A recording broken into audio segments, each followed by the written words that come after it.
Madame la sénatrice, Madame la vice-présidente du Conseil régional et ministre des Outre-mer, Messieurs les présidents des cellules économiques régionales de la construction, cher Bruno, je salue également la présence de la Martinique, de la Guyane également qui sont présents. Je salue bien évidemment tous les chefs d'entreprise également qui accompagnent le président en cette journée toute particulière. Et bien sûr, je salue ma collègue. Tout d'abord, Madame Lagrange, directrice adjointe en effet de la DL de la Martinique. Je suis très heureux tous ensemble de vous accueillir ici en Guadeloupe. Je salue également notre collègue de la DL que je n'ai pas situé tout à l'heure dans le temps de la réunion ici en Guadeloupe, ainsi que le directeur de l'INSEE qui est présent, et puis vous tous en vos différents grades et qualités. Cher Bruno, c'est toujours un plaisir pour l'État en tout cas d'être présent à vos côtés, aux côtés de la CERC. La CERC étant un élément important dans le cadre de la construction, bien sûr. C'est le fil conducteur des questions à la stratégie portée notamment par les professionnels que vous êtes.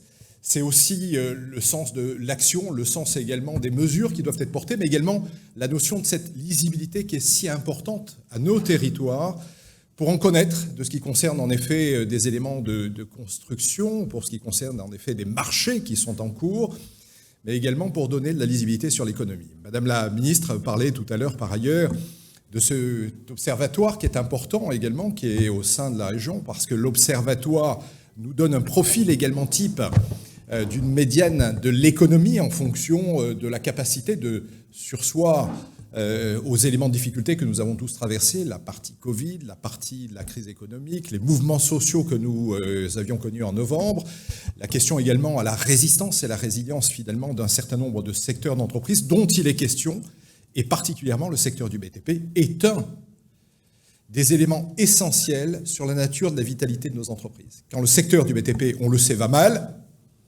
c'est l'inquiétude de tous les secteurs d'activité. Et je suis inquiet. Alors je suis inquiet, Monsieur le Président, pas forcément par, je dirais, d'ambition de la part des institutions concernant les marchés et également les évolutions de la construction sur notre territoire, parce que nous avons des projets qui, bien sûr, s'édifient au travers du plan de relance qui aujourd'hui se termine, des conditions du plan de résilience, de la question au fond vert qu'a rappelé ma collègue, des questions portant également sur le PSA, vous savez, le plan séisme Antilles. Et vous n'auriez pas pu mieux choisir d'ailleurs de ces dates pour monter votre colloque, en nous mettant ce matin par ailleurs à l'épreuve sur cette particularité de séisme qui a touché à la fois bien sûr la Martinique et la Guadeloupe. Mais c'est pour aussi nous rappeler des conditions de durabilité, de pérennité, de résilience dans lesquelles nous devons construire et surtout aménager notre territoire. Le plan séisme Antilles, je le rappelle, c'est plus d'1 milliard d'euros entre 2007 et 2019. C'est 1 milliard d'euros de l'ensemble des contributeurs, dont la région, particulièrement le département, l'État. C'est également s'inscrire dans une démarche à mieux penser, à la fois parasismique, paracyclonique. C'est à la fois également structurer des conditions qui nous permettent de résister à ces tempêtes, mais également à ces bouleversements, je dirais, des risques naturels, en bâtissant mieux, en bâtissant durablement et en bâtissant de façon résiliente. Je crois que c'est essentiel et important. Et c'est la raison pour laquelle des établissements publics, des écoles, un ensemble également d'infrastructures hospitalières, eh bien, sont construites dans ces normes qui s'imposent aujourd'hui à nous et de façon assez durable. Le deuxième point que je voulais vous indiquer, c'est cette notion de difficulté que rencontrent les entreprises, qui n'est pas un mince problème.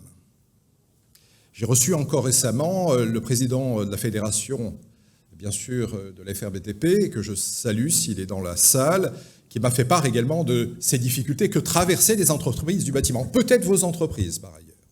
C'est une réalité. Une réalité qui est liée à deux choses que vous connaissez bien.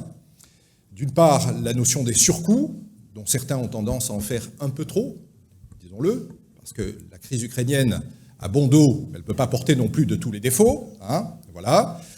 Mais c'est une réalité que vous percevez dans l'augmentation tarifaire, et donc on l'analyse sur le point de vue de la circulaire du 30 mars, dans des conditions en effet à la fois de clauses de révision, des clauses également de révision des marchés de la commande publique. Et puis, il y a également ce que l'on constate, et que vous constatez auprès des institutions, c'est la notion des délais de paiement. Et je le dis parce que c'est un vrai sujet, quels que soient les territoires. Les délais de paiement aujourd'hui des collectivités font que vos entreprises en effet, sont confrontés à cette grande difficulté que de pouvoir disposer des ressources financières qui s'imposent dans le temps de la réalisation des travaux. Je rappelle que le Code des marchés publics, c'est 30 jours pour l'État, les collectivités locales. On en arrive parfois sur certains secteurs de nos communes à 2 ans. Donc je vous laisse imaginer de cette nécessité dans laquelle la remise en question également est importante. Je salue également l'initiative du président du MEDEF qui a eu souhait à pouvoir porter également d'un collègue spécifique sur les délais de paiement. Mais je pense que nous avons une responsabilité également à ce que nos entreprises du bâtiment aillent mieux dans des conditions de soutien aux entreprises en étant très attentifs à la question même, bien sûr, aux délais de paiement.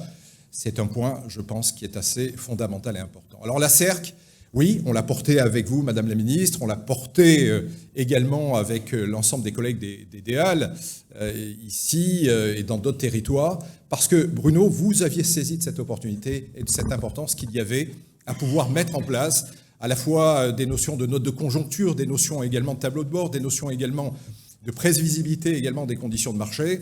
Et c'est cela que nous avons voulu soutenir. Et si votre présence est également là aujourd'hui, c'est bien parce que nous voulions vous montrer de tout l'attachement que nous vous portions et que nous portions également au secteur du BTP particulièrement. Merci à vous tous.